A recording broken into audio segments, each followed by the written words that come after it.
আমাদের বাড়িতে কিভাবে যেন একটা লজ্জাপতি গাছ হয়ে গেছে, আমরা জানলামও না কিভাবে হয়েছে গাছটা। আগে একটা লাগিয়েছিলাম, সেটা মরে গেছে, সেটা ছাদে লাগিয়েছিলাম। এবার দেখো এইখানে একটা হয়েছে, কত সুন্দর করে গাছটা হয়েছে, একবার জাস্ট দেখো। এইখান থেকে ওইখানে ডাল, এই দিক দিয়ে এই দিক দিয়ে এই দিক দিয়ে। পুরো আমাদের দরজার সাইডে আর কি গাছটা হয়েছে। দেখো কতটা বড়, এখান মানে দিয়ে গাছটা এসেছে। দেখলেই মাঝে আর মধ্যে দেখো উঠেছে কোথায়, ওই যে ওইখানে চলে গেছে।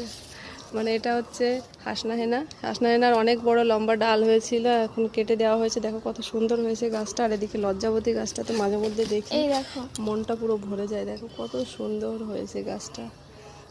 আর আমাদের সারাদিনে কাজকর্মের মাঝখানে এসে এসে মাঝে মাঝে পাতাগুলোকে একটু বন্ধ করা, এই হচ্ছে কাজ আমাদের। নাড়া দেওয়া বন্ধ হবে, সুন্দর লাগবে। কত সুন্দর দেখো গাছটা হয়েছে, গাছটা দেখলেই মনটা পুরো ভরে যায়।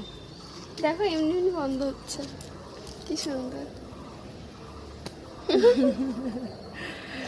চলো বাই। বাই।